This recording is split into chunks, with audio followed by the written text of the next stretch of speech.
Imparcialidade, transparência, compromisso com a verdade. Está no ar, Jornal da Tarde RCA Brasil. A notícia do jeito que ela é. Olá, sexta-feira, dia 6 de agosto de 2021. No ar, mais uma edição do Jornal da Tarde. A partir de agora, fique por dentro da notícia do jeito que ela é. Eu sou Tadeu Alves. Nos trabalhos técnicos, Enzo Peroni e Samuel de Souza, o Samuca. Vamos aos destaques de hoje. Primeiros resultados sobre monitoramento do coronavírus na rede de esgoto de Araraquara são divulgados. Veja os números da pandemia em Araraquara nesta sexta-feira e a programação da vacinação neste sábado. Biblioteca Municipal abrigará parte do acervo pessoal do jornalista e escritor Inácio de Loyola Brandão. Mesa redonda online da Escola do Legislativo da Câmara Municipal de Araraquara discute Lei Maria da Penha e seus desafios após aprovação. Final de semana terá mínima de 13 e máxima de 28 graus. Agora você confere a opinião de Ivan Roberto Peroni no nosso editorial.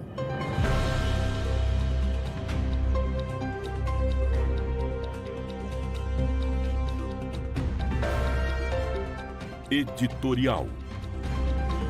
A nossa saudação a todos que nos acompanham neste momento. Este é o ponto de vista do nosso editorial neste dia 6 de agosto, uma sexta-feira.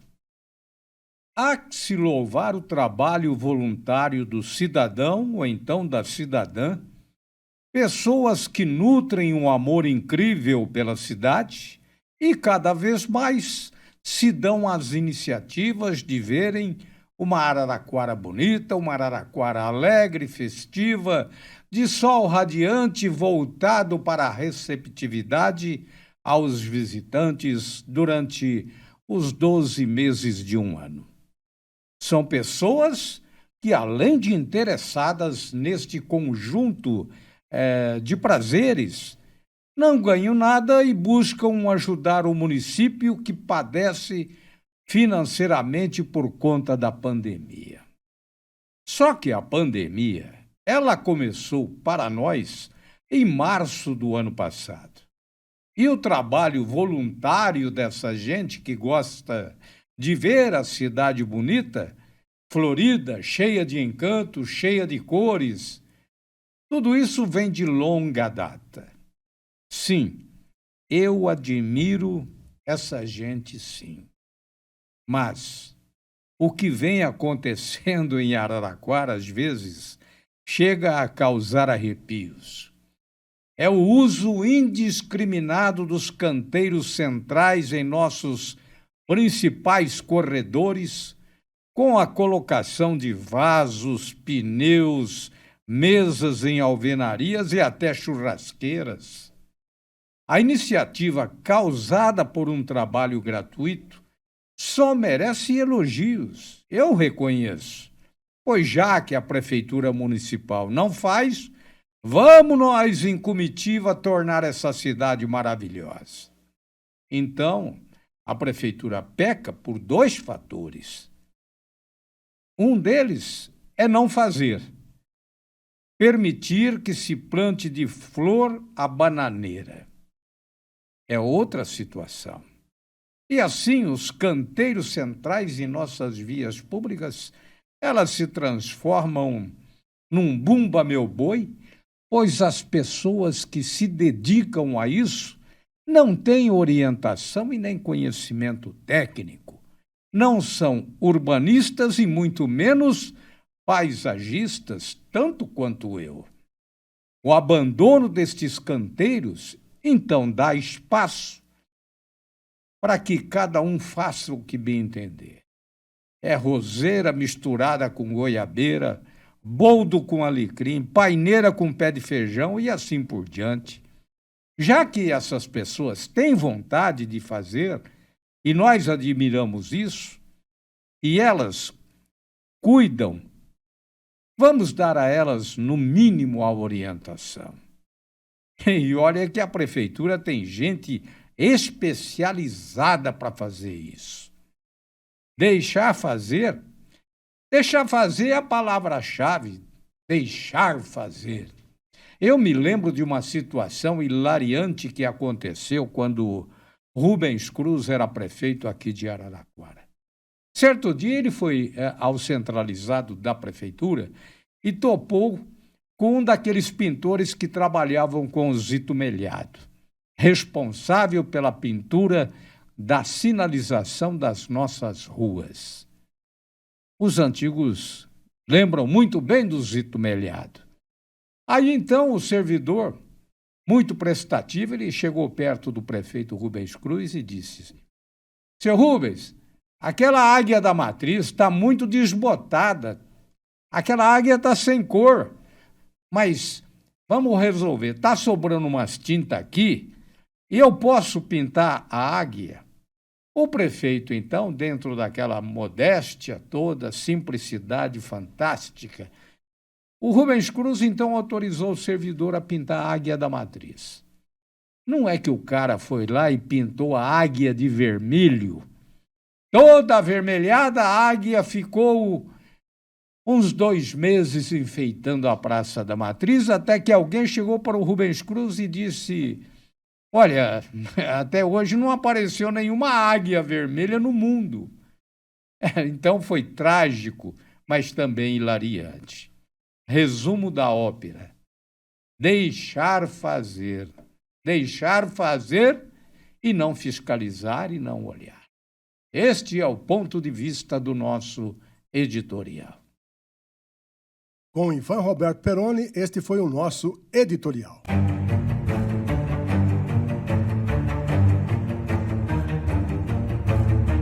Um estudo realizado pela Faculdade de Ciências Farmacêuticas da Unesp, em parceria com a Prefeitura e o DAI, coletou material de mais de 50 poços de visita, PVS, das redes de esgoto em Araraquara para monitorar a presença do novo coronavírus. O monitoramento apresentou os primeiros resultados e constatou 35 pontos com a presença do vírus, sendo que 18 locais foram inconclusivos. Semanalmente, o material é coletado em diferentes regiões urbanas de Araraquara e levado para análise do Laboratório de Saúde. Esse Laboratório de Saúde Pública da Unesp é quem detecta se o vírus da Covid-19 está presente naquela região ou não. Além desses pontos, também é coletado material das estações de tratamento de esgoto, as ETEAs, de Araraquara e também do distrito de Bueno de Andrada. Araraquara registrou nesta sexta-feira mais 64 casos positivos de coronavírus, o equivalente a 8,1% de 799 amostras analisadas nos serviços públicos e privados de saúde e nos setores econômicos e sociais do município, ou seja, sintomáticos e assintomáticos, testados na busca ativa. Araraquara soma, portanto, um total de 28.599 casos confirmados de Covid-19. Com relação às internações nos serviços hospitalares que disponibilizam leitos para a Covid-19, públicos e privados, a cidade conta hoje com uma taxa de ocupação de 39% de leitos de enfermaria e 49% de UTI. Araraquara registrou até o momento 563 óbitos decorrentes de Covid-19. Não houve registro de óbito nas últimas 24 horas. Ainda sobre saúde, no sábado, as equipes de saúde estarão atuando no plantão de vacinação das 8 às 15 horas, no drive-thru do CEAR e em outros 14 pontos instalados nos bairros.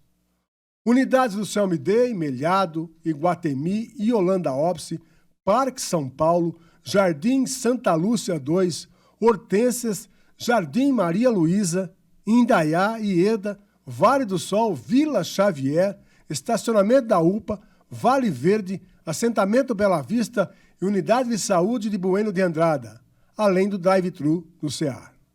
O objetivo é vacinar as pessoas de 25 anos ou mais que não puderam se vacinar durante a semana, além da aplicação da segunda dose. Para a imunização completa da pessoa, é preciso tomar as 2 doses dos imunizantes. O município tem cerca de 2.800 faltosos, a maioria idosos. Vamos agora com mais notícias aqui dentro dessa programação. No JT, ainda sobre saúde, reportagem final do especial sobre a Semana Mundial do Aleitamento Materno da Unimed. Araraquara tem a Unimed e nessa semana a gente encerra com a palestra do Dr. Ramiro José Correia sobre as novas possibilidades de nutrição de acordo com o desenvolvimento da criança. Então, cabe a mim falar sobre alguns detalhezinhos sobre a amamentação. Primeiro, os detalhes importantes nos 6 primeiros meses, que o leite materno é importantíssimo, todo mundo sabe, e é importante por causa de 2 fatores, entendeu? Que são o fator nutricional e o fator imunológico, entendeu? Por isso que ele é um leite importante na condição da prematuridade. Então, sem o leite materno, grande parte dos prematuros não existiam, não sobreviveriam em função dessas 2 funções. Então, o poder nutricional e o poder imunológico, e isso vai até o 6º mês. Então, a alimentação, o aleitamento exclusivo até o 6º mês é importante, porque traduz uma alimentação primordial e traduz também um poder imunológico muito bem fornecido pela mãe. Cabe a mim falar também sobre não alimentação do 6º primeiro mês. O aleitamento ele deve ser mantido do 0 dia até pelo menos 2 anos de idade, sabendo que ele vai sofrendo influência das variações dietéticas de acordo com a idade. Até o 6º mês, se você optar pelo leite materno como opção número 1 e exclusividade, perfeito. A criança não precisa receber absolutamente alimento algum, só leite materno. A partir do 6º mês de idade, o poder digestivo da criança começa a ter capacidade digestiva, capacidade fisiológica de digestão, aí os outros alimentos começam a ser, entendeu? Também importantes na alimentação.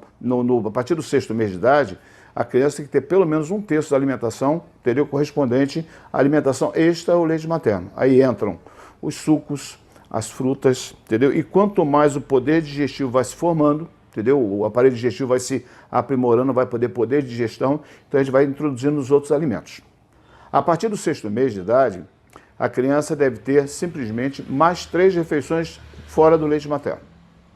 Que entra o almoço, a janta e o lanche também, entre os sucos, as frutas direitinho, que são poderes. E é importante saber que o leite materno é importante, mas a partir do 6º mês, mas é importante que a criança receba outros alimentos, porque ela precisa de outros tipos de formulações para que a nutrição possa ser perfeita. Entraria os sucos, entrariam, entendeu, as papinhas de fruta e, finalmente, entraria o almoço e o jantar. Então, a partir do 6º mês, é importante que a criança receba, além do leite materno, outros alimentos e o tubo digestivo vai se aperfeiçoando a recebê-los sem qualquer tipo de problema. Entre o 6º e a partir dos 12 meses de vida, então a alimentação passa a ser mais funcional. A criança começa a receber um lastro de alimentos que realmente vão se aprimorando, vai recebendo os pedaços de alimentação. Entendeu? Além de ter 5 refeições por dia, almoço, leite da manhã, almoço, lanche e janta e o leite ao deitar, sabendo que nas refeições pode ter o chorinho do leite materno também como alimentação primordial. O poder digestivo da criança é muito importante a partir de 1 ano de idade e ela tem que receber alimentos que fazem a manutenção do valor calórico, dietético, proteico, tudo direitinho. Então, a partir de 1 ano de idade, a criança tem que receber os alimentos e tem que ter essas 5 refeições. Aí não é leite materno exclusivo. Aí é o leite materno, mais frutas, mais sucos, mais legumes, entendeu? E mais a alimentação que cada vez, quando o tempo vai passando, a criança vai recebendo mais, a alimentação vai se aproximando mais da alimentação da família, entendeu? Então, 12 meses de idade, 5 refeições, o leite materno é importante, mas o almoço, o lanche e a janta também são importantes. A partir dos 24 meses, a criança pode comer praticamente tudo, a criança está liberada da alimentação. Infectologistas alertam para os perigos da variante Delta. Mais informações com o repórter Cadu Macri. A pandemia da Covid-19, que parecia controlada, principalmente nos países com a vacinação adiantada, ganhou um adversário a mais, a variante Delta. No Reino Unido, a Delta já responde por mais de 90% dos novos casos registrados. No Brasil, são 200 infectados e 20 mortes pela variante. A cepa, que foi encontrada pela primeira vez na Índia, além de ser muito mais transmissível, tem uma probabilidade maior de invadir o sistema imunológico das pessoas. O médico infectologista Estevão Urbano demonstra preocupação com a rápida propagação dessa nova forma do coronavírus. A variante Delta, ela possivelmente é mais transmissível, na verdade ela é certamente mais transmissível do que outras, portanto o contágio é muito maior e o potencial de explosão dos casos também muito maior. Então esse é um caso super importante, porque pessoas transmitem e adquirem a variante com muito mais facilidade e há obviamente um potencial para um recrudescimento, um novo aumento de casos, especialmente nos indivíduos não vacinados. O temor do também infectologista Rodolfo Dantas vai além, já que a variante Delta, pelo que os estudos recentes vêm mostrando, tem a capacidade de sobrepor os organismos que já receberam a vacina contra a Covid-19. É realmente preocupante, porque é uma variante que ela tem uma doença potencialmente mais grave, mais duradoura e com a transmissibilidade muito maior. Então ela é mais fácil, dura mais tempo e é mais grave. Além de tudo isso, ela também tende a escapar mais das vacinas. Então, as vacinas, apesar de permanecerem efetivas contra a variante Delta, são menos efetivas, porque cria no horizonte a possibilidade de ter novos picos. Para que não tenhamos que conviver com uma pandemia dentro da outra, o infectologista Rodolfo Dantas pede que os cuidados sejam mantidos. Manter os mesmos cuidados, o uso de máscara, manter o distanciamento social, o álcool gel, tudo isso vai fazer com que a gente controle isso melhor. Os números estão melhorando, isso é verdade, mas ainda não acabou. A gente só pode relaxar quando realmente tudo tiver acabado. Então, mesmo as pessoas vacinadas, mesmo os casos estão diminuindo, a gente tem que manter os mesmos cuidados. Os sintomas mais comuns entre os pacientes infectados com a variante Delta são as dores de cabeça e de garganta e coriza. A Agência Rádio Web do Rio de Janeiro, Cadu Macri. O número de vítimas da Covid passa de 560 mil no país. No JT, mais informações com o repórter Bruno Moreira. Mais de 560 mil pessoas morreram no Brasil por conta da Covid-19. A barreira foi ultrapassada nesta quinta-feira, com mais 1.099 mortes comunicadas. A média móvel da última semana aparece em 887 óbitos por dia. O número exato de vítimas é de 567.706. Esses dados constam de levantamento do CONAS, Conselho Nacional de Secretários de Saúde. O volume de casos relatados nas últimas 24 horas passou de 40 mil e o total supera a casa dos 20 milhões desde o início da pandemia. São 32 mil casos diários em média nos últimos 7 dias. O número de casos diagnosticados em todo o mundo passou de 200 milhões nesta semana. O Brasil só tem menos infecções do que os Estados Unidos e a Índia. Agência Rádio Web, com informações de Brasília, Bruno Moreira. Avanço dos casos de Covid-19 em crianças alerta para a importância de medidas de proteção. Mais informações com a repórter Sig Eichmeier. Em apenas uma semana, os casos de Covid-19 em crianças e adolescentes aumentaram 84% nos Estados Unidos. De acordo com a Academia Americana de Pediatria, foram quase 72 mil infecções entre 22 e 29 de julho.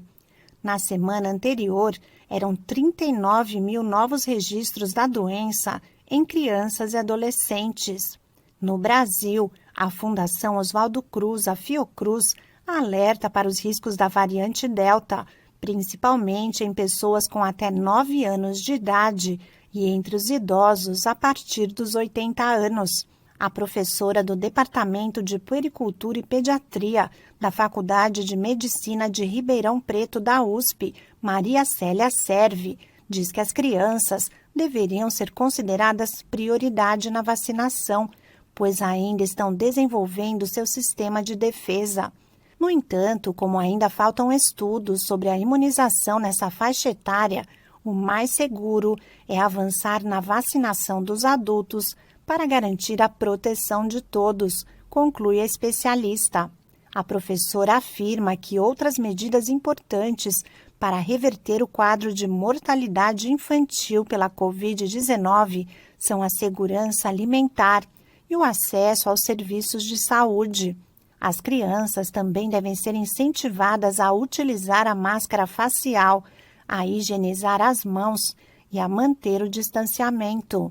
Da Rádio 2, siga a Ike Maia.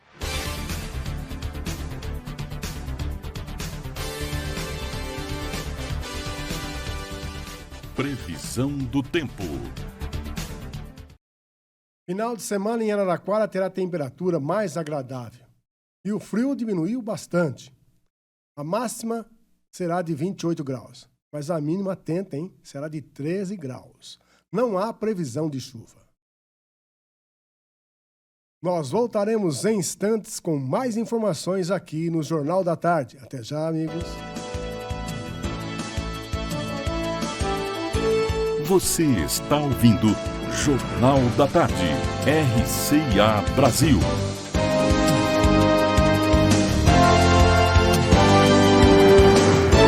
A vontade de cooperar e de somar forças sempre fizeram parte do ser humano. Mas foi em 1844, na Inglaterra, durante a Revolução Industrial, que surgiu a primeira cooperativa, quando tecelões se uniram para melhorar suas condições de vida. O cooperativismo foi ganhando força e hoje é o maior movimento social do planeta. Cicobi apresenta Cooperativismo. Tudo o que você precisa saber. Episódio 1. O cooperativismo. As pessoas com objetivos em comum se unem para formar uma cooperativa e juntas conquistarem mais. Assim, todo mundo cresce junto, dividindo resultados, seguindo os princípios do cooperativismo. Qualquer pessoa pode fazer parte de uma cooperativa.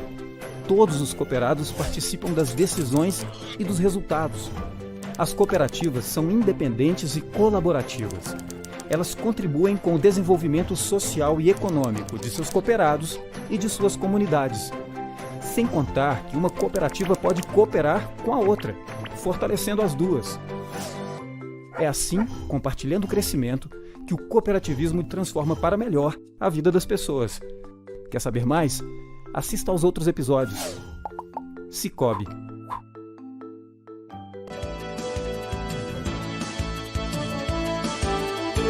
Você está ouvindo Jornal da Tarde, RCA Brasil.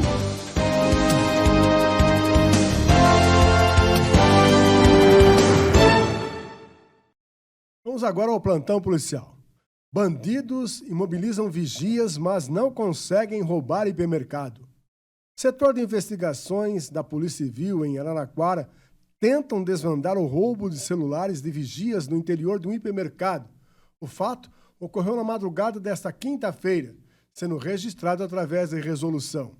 Segundo consta, 2 homens, sem a possibilidade de descrição física, entraram no hipermercado e renderam os vigias. Os funcionários foram imobilizados com os chamados enforca-gatos, peça utilizada para uma grande diversidade de funcionalidades. É também conhecido como braçadeira, feito em nylon para firmar cabos elétricos, embalagens, componentes e diversos outros objetos às mais diversificadas superfícies. Presos e ameaçados por uma pistola e uma faca, os vigias tiveram seus celulares roubados. Além disso, um dos vigias levou uma coronhada na cabeça, o que provocou o corte. De acordo com o boletim, os criminosos, assustados e preocupados com a chegada de alguém, desistiram da ideia de roubar aparelhos eletrônicos, ainda que fosse essa a intenção de um deles.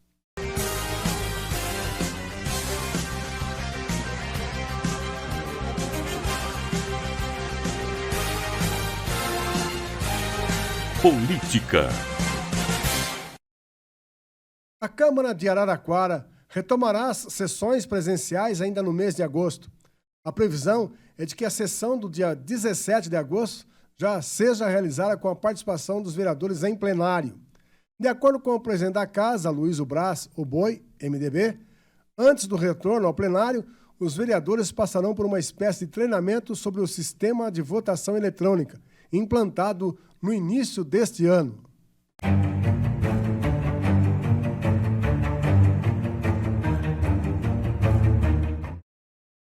Na política regional, o Tribunal Regional Eleitoral de São Paulo, TRE São Paulo, remarcou para 3 de outubro a eleição para prefeito de Trabiju.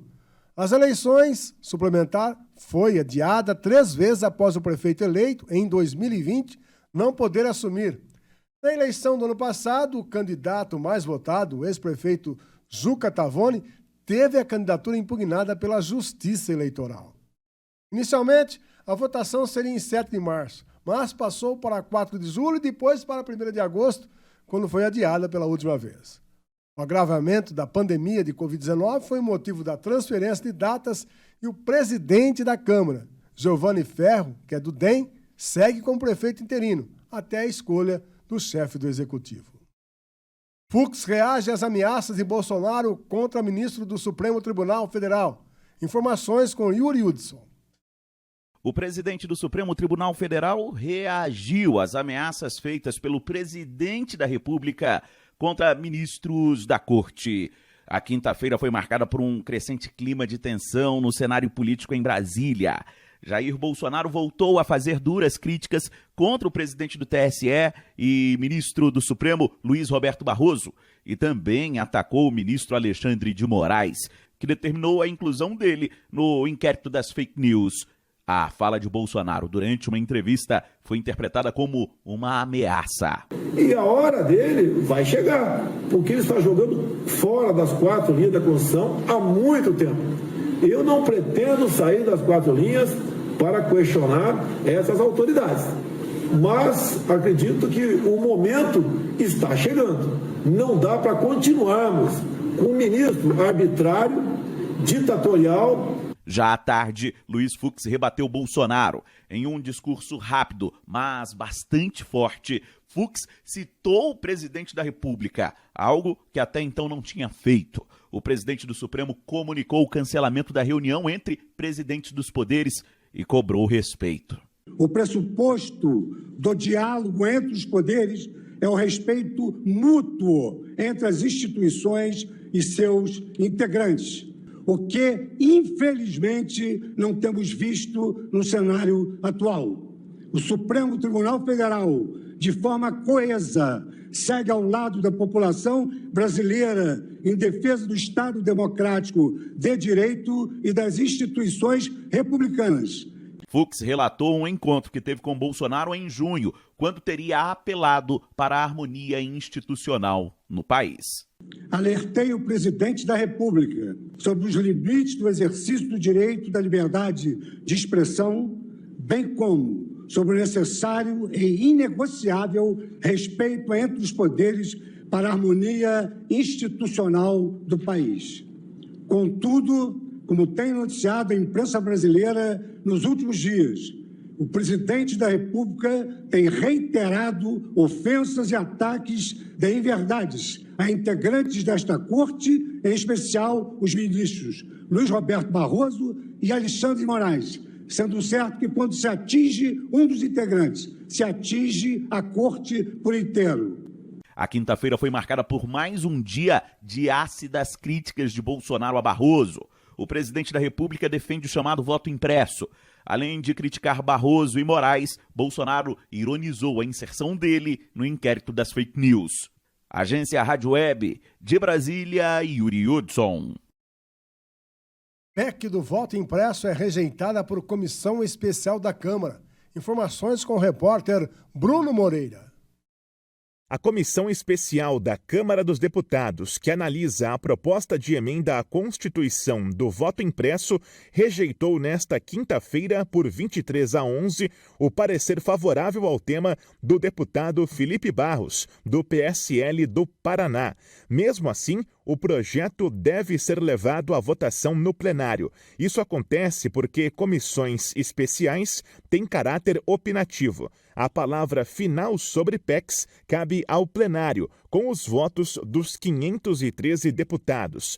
A proposta tem autoria de Bia Kicis, do PSL do Distrito Federal. O texto prevê a impressão de votos nas eleições, referendos e plebiscitos. As vísceras da fragilidade do sistema estão expostas. E aí, o povo está lá fora, está nas ruas. O povo foi às ruas domingo também, dia 1º, para exigir transparência eleitoral. Eu não estou entrando aqui em questão de fraude, porque eu não tenho como provar se houve ou não. Mas uma coisa, o próprio TSE e o inquérito provam. Houve invasão no sistema. A impressão do voto é uma das bandeiras do presidente Jair Bolsonaro, que tem lançado suspeitas de fraude em relação ao voto na urna eletrônica. A tese é rebatida pela oposição, que tem em lugar de liderança o deputado do PSB do Rio de Janeiro, Alessandro Molon. Se esta PEC tivesse por objetivo garantir eleições mais seguras, o debate estaria se dando em outros termos. Mas o objetivo desta PEC é justamente o contrário.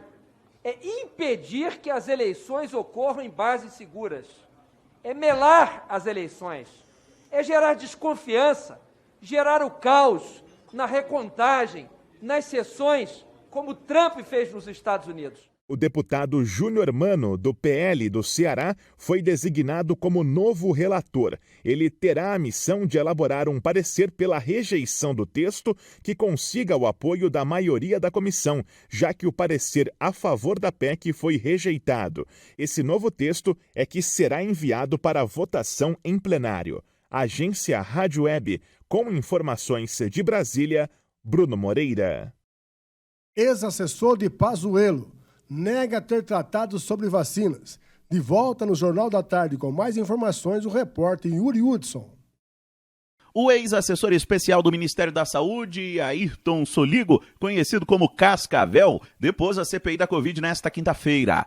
A fala de Cascavel pouco contribuiu com os trabalhos da comissão, como consideraram senadores do G7 e do governo. O ex-assessor explicou por que passou quase um mês sem nomeação efetiva no Ministério. Ele foi considerado como um ministro político do governo, já que Pazuello era militar e não tinha tato institucional com o meio político. Cascavel, que já foi ex-prefeito, ex-vice-governador e ex-deputado, disse ter ajudado no traquejo político com os estados e não ter cometido erros. Eu não fui omisso, fiz a minha parte. No tempo todo que eu fiquei no Ministério, senador, eu procurei fazer a minha parte. Quando falam da vacina, se eu tivesse esse poder de decisão que as pessoas muitas vezes fica a imprensa dizendo da importância, eu teria comprado, mesmo não podendo comprar, como não lei permitia, eu teria comprado a Pfizer, eu teria comprado a Janssen. Se dependesse de mim, tivesse esse poder. Ayrton Cascavel foi chamado por Nelson Teich, mas só assumiu o posto na gestão Pazuello. O ex-assessor fugiu da responsabilidade de nominar alguém pelo atraso na compra de vacinas. Ele apenas disse que atuou para dirimir impasses entre a União, o governo de São Paulo e o Instituto Butantan, no caso da Coronavac. Qual foi exatamente o conflito, especificamente, que Vossa Senhoria mediou? O grande problema da vacina brasileira foi a politização. Se politizou essa questão. Naquele momento, nós precisávamos de vacina e o Butantan tinha 6 milhões de vacinas. Construir esse diálogo, retornar esse diálogo para que isso viesse a acontecer. Esse diálogo havia sido interrompido? No ponto de vista do Ministério com o Butantan, em nenhum momento. Mas na mídia nacional, é fato. Cascavel aparece na foto em um jatinho junto com Pazuello e o deputado Luiz Miranda do DEM.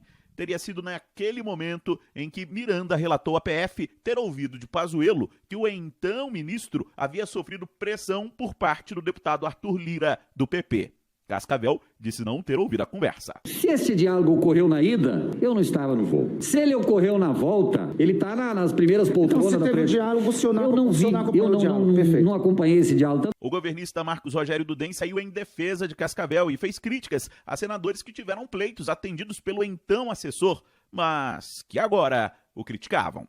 Vi aqui hoje, em certa medida, um desfile de covardias. No particular, o que ouvi de muitos foram reconhecimentos e gratidão pelo seu trabalho. Mas aqui, no circo de horrores, você foi criticado, duramente questionado. Dentro do G7, a vinda de Cascavel acabou não emplacando. Apesar do levante de Randolfo Rodrigues à rede com críticas ácidas, o petista Humberto Costa resumiu o depoimento. O doutor Ayrton acrescentou pouca coisa aqui ao nosso trabalho. Os depoimentos da CPI serão retomados na próxima semana. Agência Rádio Web de Brasília, Yuri Hudson. Vitória do governo, Câmara aprova a privatização dos Correios. Mais uma vez, no Jornal da Tarde, informações com o repórter Yuri Hudson. A Câmara dos Deputados aprovou nesta quinta-feira a privatização dos Correios. A aprovação é uma vitória do governo Bolsonaro. A venda da estatal partiu do Planalto sob comando de Paulo Guedes. A matéria enfrentou bastante resistência. O petista Arlindo Quinaglia, por exemplo, contestou a venda dos Correios. Primeiro que é uma empresa altamente lucrativa. O ano passado ela deu 1,5 bilhão de lucros. Esse ano, até agora, um pouco mais de 1 bilhão. Não depende do Tesouro Nacional. Vai em todos os municípios brasileiros. E outras empresas de logística contratam os Correios quando a elas não interessa entregar qualquer material num local. O relator da proposta, Gil Cutrim, do Republicanos, acredita que a privatização dará uma nova cara ao serviço postal no Brasil. O que se pretende é inserir os Correios nessa nova sociedade do século XXI. Moderna, conecta, online e umbíqua.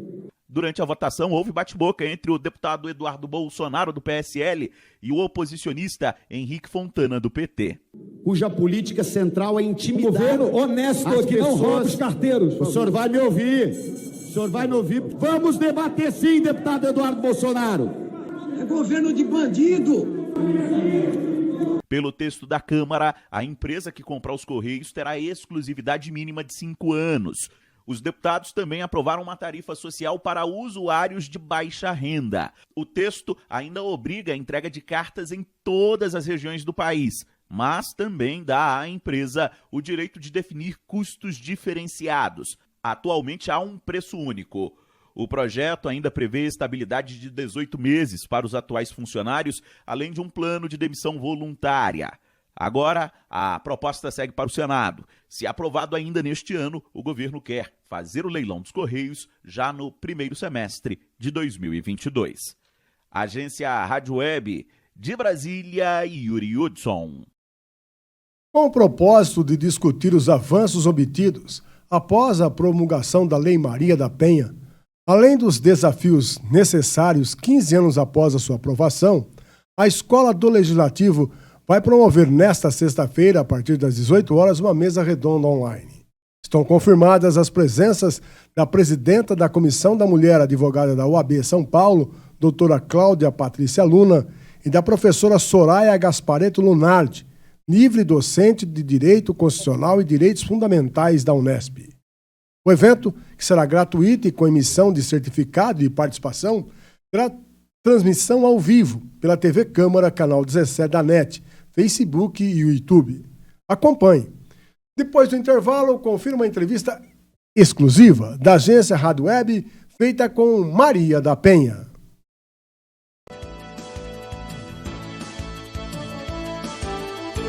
Você está ouvindo Jornal da Tarde, RCA Brasil.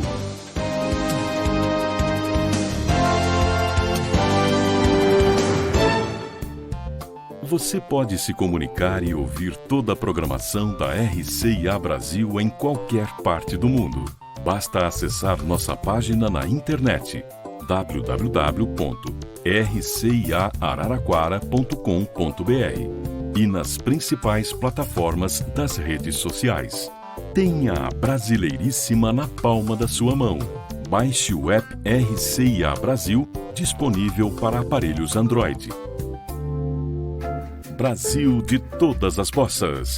O jeito especial de compor, cantar e tocar a música popular brasileira de todos os tempos. Com destaque para a Bossa Nova. Quinta, 6 da tarde. Reapresentação, sexta, 8 da noite.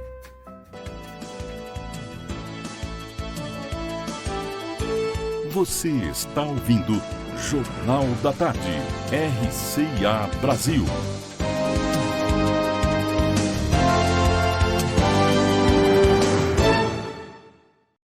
A Lei Maria da Penha completa, neste dia 7, 15 anos de sua promulgação. Promulgada, 15 anos se passaram. Atentem, em entrevista exclusiva à agência Rádio Web, a mulher vítima de violência e que hoje dá nome à lei, fala sobre falta de políticas para o público feminino. Aline Costa. Neste dia 7 de agosto, a Lei Maria da Penha completa 15 anos de existência. Mas o Brasil ainda precisa avançar bastante para impedir que mais mulheres sejam vítimas da violência e do feminicídio. A lei não foi um presente da nação para as mulheres, mas o resultado da condenação do país pela Comissão Interamericana de Direitos Humanos.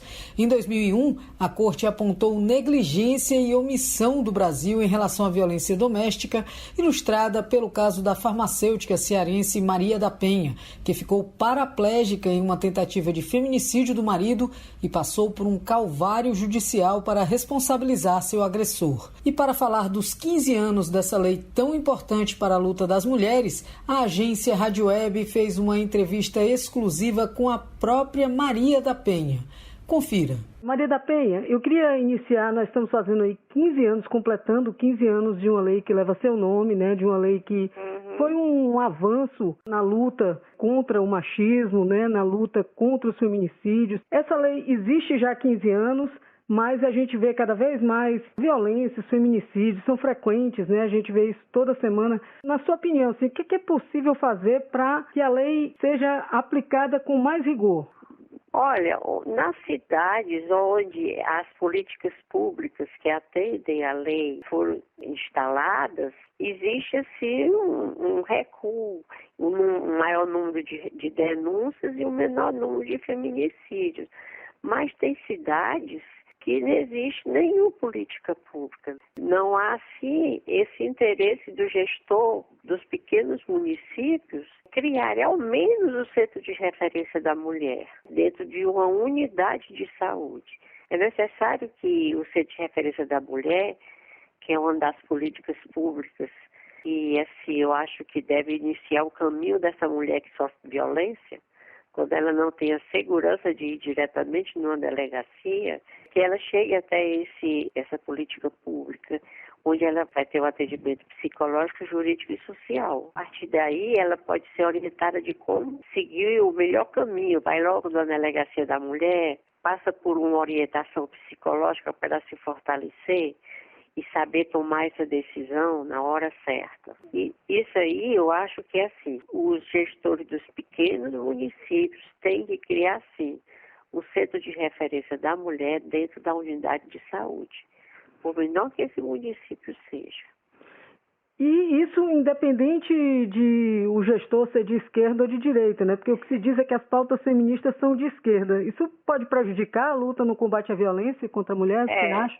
Com certeza, porque o número de mulheres que sofrem violência pode até não existir o feminicídio naquele pequeno município, mas a mulher está sofrendo violência, aquela violência psicológica e inclusive a violência física. Não acontece o feminicídio, mas ela esconde isso, ela não conta isso, porque não tem onde contar, não tem como se orientar. O medo é um dos principais entraves, né, para as denúncias. Como é que foi para você enfrentar o inimigo, né? Como é que as mulheres vítimas podem superar, encarar esse medo? Olha, na realidade, eu não pude enfrentar. Eu cheguei a ser vítima e não morri por uma graça de Deus. Mas, assim, eu não tinha o que fazer, eu não tinha como sair, e não existia nada que ajudasse a mulher. Para você ter uma ideia, eu fui quase assassinada no ano de 1983.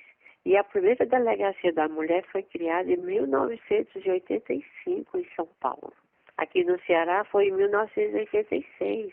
Então, foi nessa época que as mulheres da região sudeste começaram a dar visibilidade aos casos de assassinato de mulheres. Que essas mulheres eram assassinadas apenas pelo fato de quererem romper com um relacionamento abusivo. E foi assim, de grande visibilidade, o caso do Linomar Castilho e o caso do Doc Street. Que eu lembro, esses aí foram os que tiveram maior visibilidade, que a imprensa começou a divulgar esses casos por força do movimento de mulheres da região sudeste.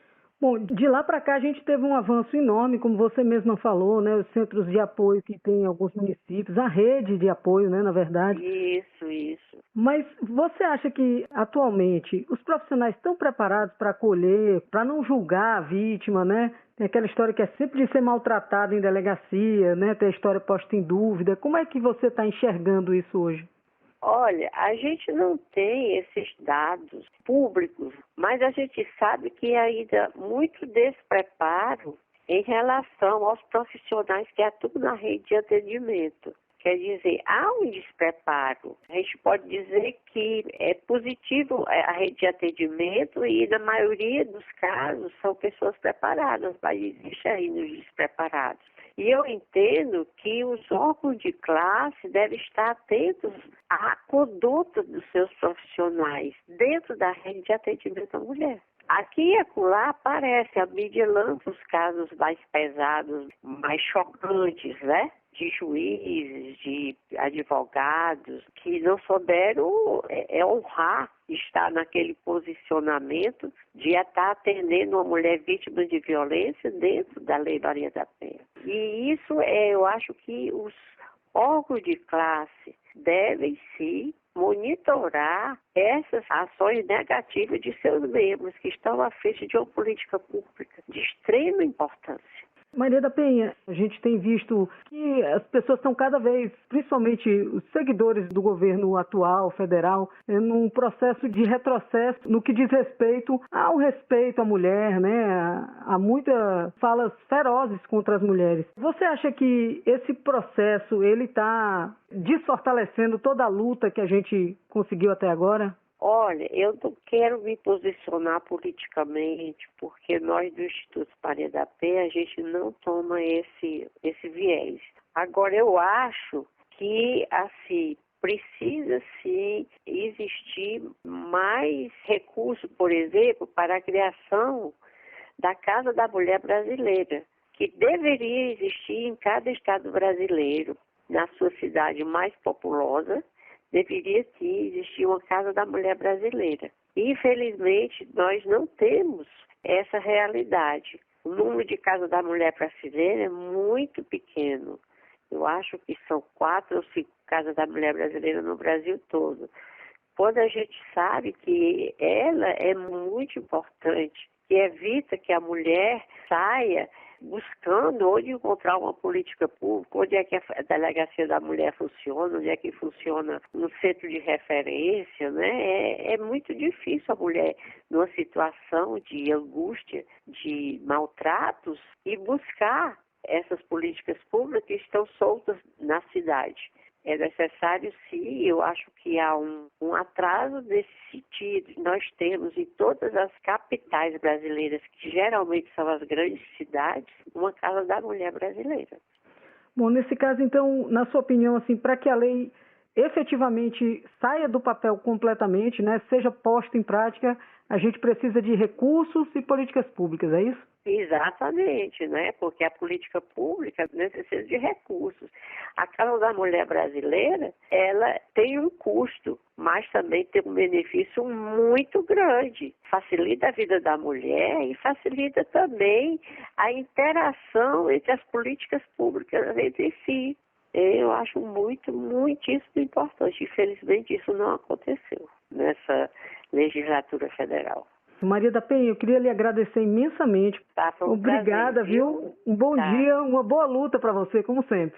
Obrigada. Agência Rádio Web. No ar, cidadania, liberdade e democracia. De Salvador, Aline Costa.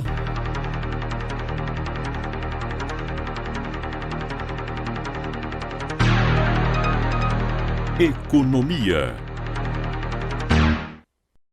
Novo parecer define que prazo para adesão ao Refis vai até o próximo dia 30 de setembro.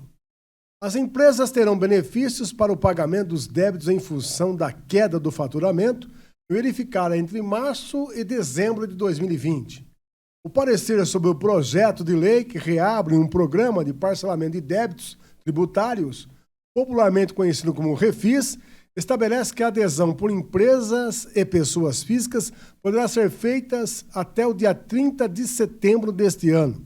Além disso, poderão ser pagos integralmente ou parcelados os débitos tributários e não tributários, vencidos até o último dia do mês imediatamente anterior à entrada em vigor da lei. Escolas particulares perderam 1/3 das matrículas na pandemia. Mais informações no Jornal da Tarde com a repórter Sigmi Eichmeier. Migração de estudantes para o ensino público fez as escolas particulares perderem 1/3 das matrículas durante a pandemia. É o que mostra levantamento da Consultoria de Gestão Escolar Rabit, divulgado pela CNN Brasil. A pesquisa revela que a rede particular perdeu cerca de 2.700.000 alunos no período. E a principal causa foi a crise financeira causada pela pandemia, avalia a professora universitária de Harvard e diretora do Centro de Excelência e Inovação em Pesquisas Educacionais, Cláudia Costin. A especialista diz que outra consequência foi a demissão de um grande grupo de professores por falta de verba das instituições. A estimativa da Federação Nacional das Escolas Particulares é que cerca de 20.000 docentes foram demitidos durante a pandemia.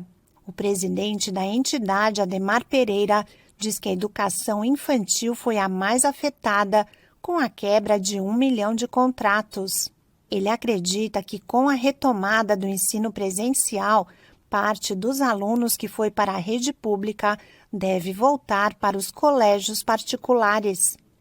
Da Rádio 2, Sig Eichmeier. Governo libera pagamento do auxílio emergencial para 110.000 mulheres chefes de família. Mais informações com a repórter Milena Abreu. O governo federal anunciou o resultado de uma revisão no pagamento do Auxílio Emergencial 2021. O Ministério da Cidadania informou que, após reprocessamento de cadastros, incluiu 110.000 mulheres chefes de família como beneficiárias do programa. De acordo com as informações, o repasse para esse público soma R$ 82.240.000. Cada uma dessas mães responsável pela criação de seus filhos, sem a ajuda de um companheiro, vai receber todas as parcelas de R$ 375 a que tem direito em depósito único na conta poupança social digital. O pagamento será feito nesta sexta-feira, dia 6 de agosto, para as novas contempladas que fazem parte do público geral. As que pertencem ao Bolsa Família receberão o dinheiro no dia do pagamento do benefício, que segue calendário regular do programa, com liberação acontecendo nos últimos 10 dias úteis do mês, escalonado pelo algarismo final do NIS, o número de identificação social. Após confirmar o desbloqueio do benefício para essas 110.000 mulheres, o Ministério da Cidadania também informou que outros 27.000 cadastros ainda estão em reprocessamento. Neste ano de 2021, o governo já realizou o pagamento de 4 parcelas do auxílio emergencial para cerca de 39 milhões de pessoas, somando 34 bilhões e 700 milhões de reais. Os contemplados ainda vão receber mais 3 parcelas do auxílio este ano, mas as datas de pagamento desses novos depósitos ainda não foram anunciadas. Da Rádio 2, Milena Abreu. Saiba quem tem direito às parcelas de R$ 100 no Vale Gás. Aqui no Jornal da Tarde, informações com Regis Salvarani. Um estudo realizado entre novembro e dezembro do ano passado apontava que mais de 125 milhões de pessoas tinham algum tipo de incerteza em relação à alimentação no Brasil. É o que é chamado de insegurança alimentar. Diversos programas de doações de alimentos amenizam o problema, mas existe ainda a necessidade de preparar as refeições e a disparada no preço do gás de cozinha, que somente entre janeiro e junho deste ano subiu cerca de 14%, agrava a situação. Para atender famílias em situação de vulnerabilidade com essa necessidade, o governo do estado de São Paulo anunciou nesta terça-feira, no Palácio dos Bandeirantes, a ampliação do programa Vale Gás. Um benefício de R$ 300, pago em 3 parcelas bimestrais de R$ 100, garante a essas famílias uma forma segura de cozinhar alimentos, como explicou o governador João Dória. Um botijão de gás atende uma família de 5 a 6 pessoas por 2 meses. Nós estamos garantindo a cada 2 meses para essas famílias vulneráveis aqui em São Paulo o botijão de gás, gratuitamente, para que elas tenham a oportunidade, o direito de cozinhar e preparar o alimento para os seus familiares.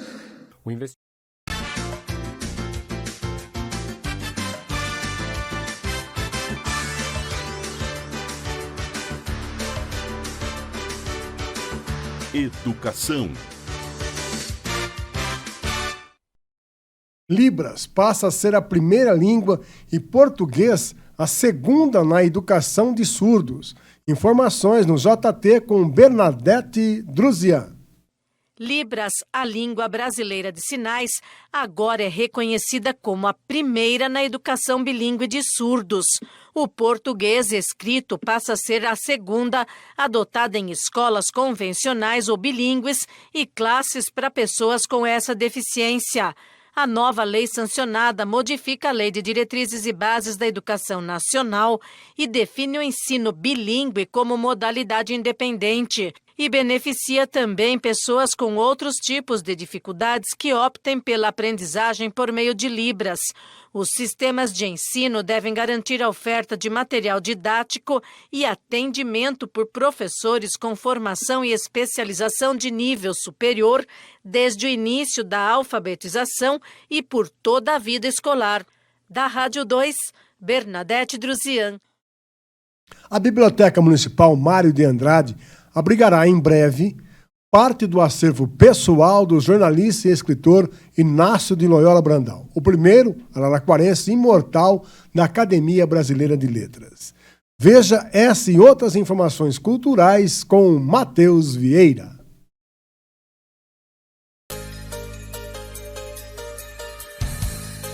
Cultura e lazer.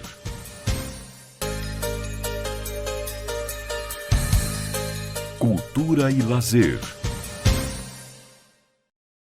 Olá a todos que acompanham o Jornal da Tarde, e eu começo o meu boletim cultural desta sexta-feira falando sobre teatro.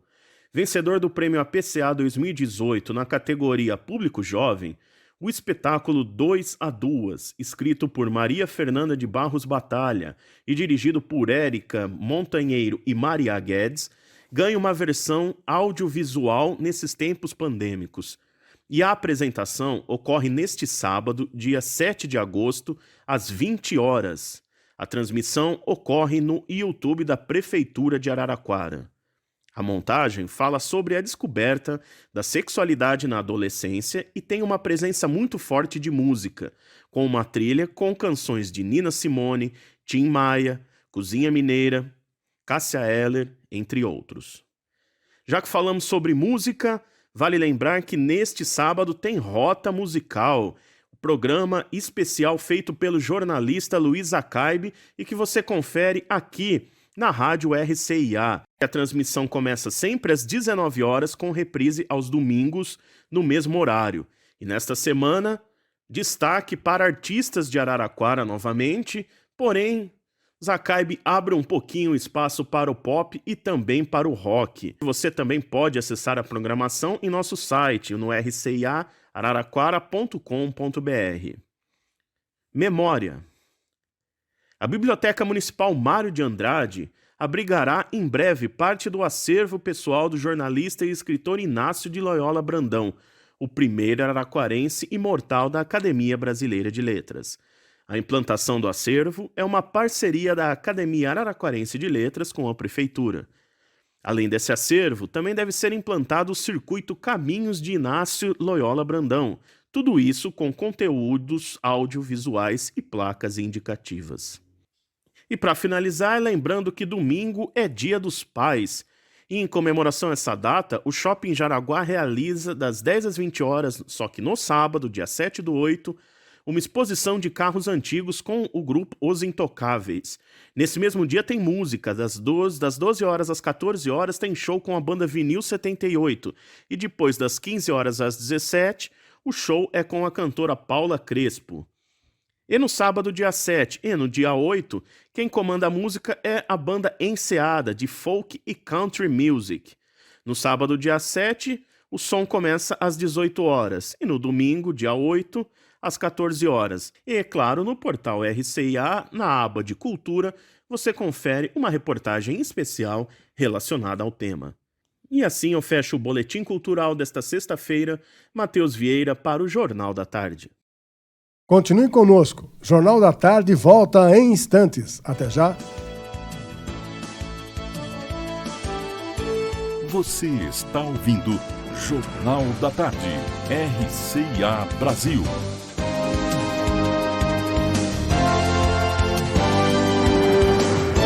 Na família, um ajuda o outro. Na escola, todos compartilham conhecimento. Nas cooperativas de crédito também é assim. As pessoas se unem para ter melhores serviços financeiros. Sicoob apresenta Cooperativismo. Tudo o que você precisa saber. Episódio 2, Cooperativas de Crédito e Sicoob. As cooperativas de crédito são organizações formadas por pessoas com objetivos em comum. Como não possuem fins lucrativos, oferecem taxas e tarifas mais baixas e melhor remuneração para seus investimentos. Os cooperados participam das decisões e compartilham entre si os resultados. O Sicoob é um grande exemplo de cooperativa de crédito. Somos fiscalizados pelo Banco Central do Brasil e já transformamos a vida de milhões de associados. Nossas cooperativas têm tudo de um banco, só que com mais benefícios. São diversos produtos e serviços para você, sua empresa ou agronegócio. O Sicoob oferece também canais de autoatendimento para realizar consultas e transações com toda a comodidade e segurança.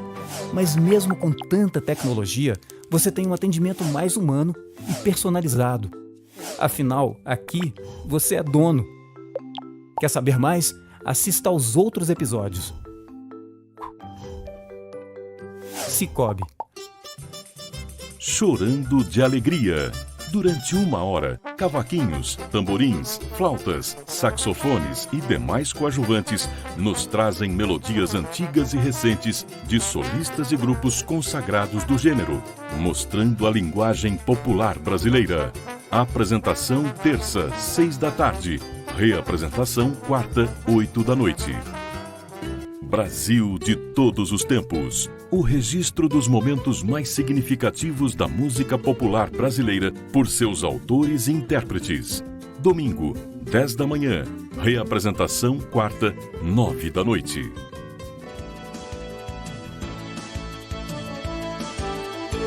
Você está ouvindo Jornal da Tarde. RCIA Brasil.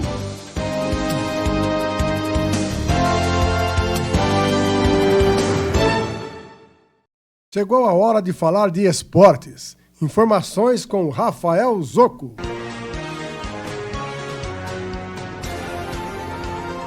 Esporte. Olá para você que está ligado nas redes sociais da RCIA em Araraquara, desta sexta-feira, dia 6 de agosto de 2021. Jogos Olímpicos.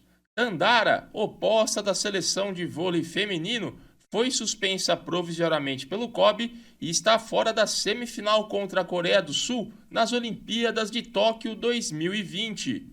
Segundo o comunicado emitido pela entidade, a jogadora cometeu, abre aspas, potencial violação de regra antidopagem, fecha aspas, em exame realizado no dia 7 de julho.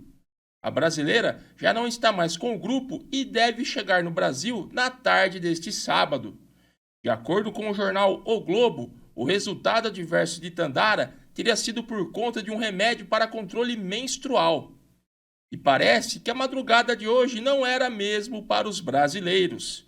Na marcha atlética, Érica Senna acabou sendo penalizada a 400 metros do fim da prova e perdeu a chance de conquistar a medalha de bronze.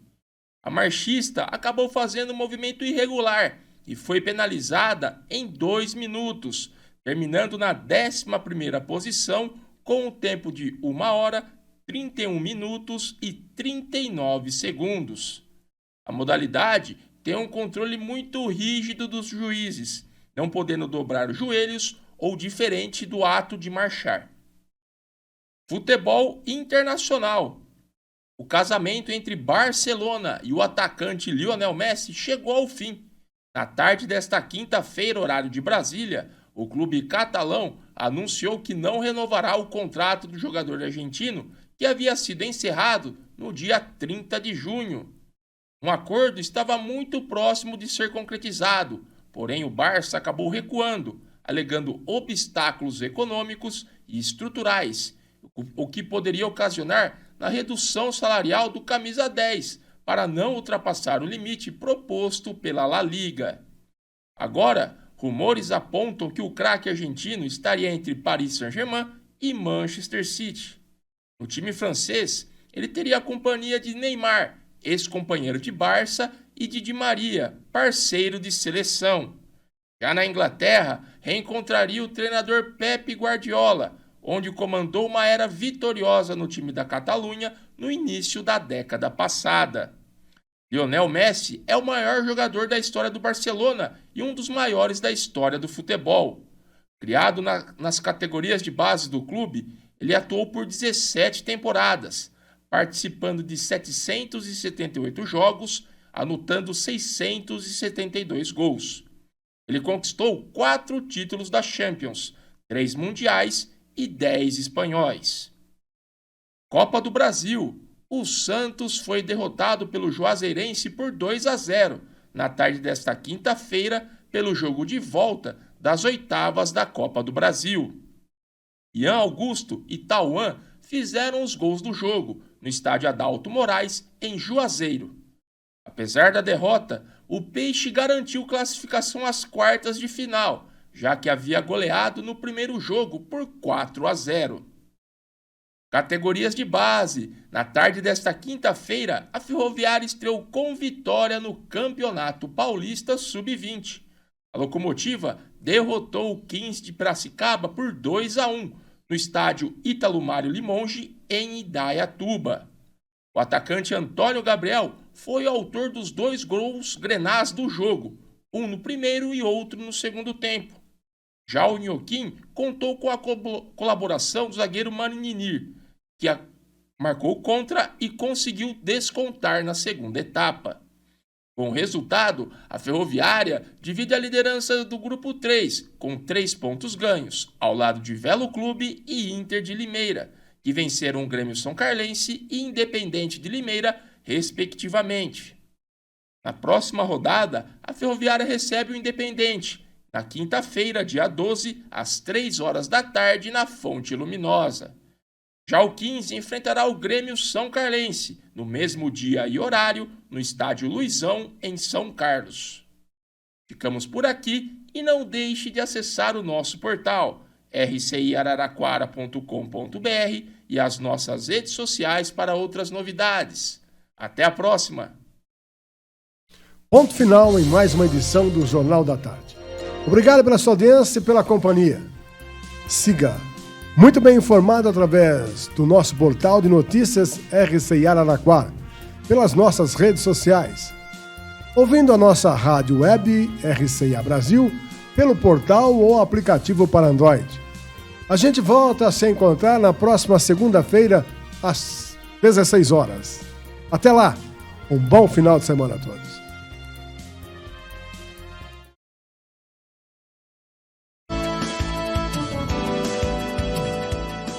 Você ouviu Jornal da Tarde RCA Brasil.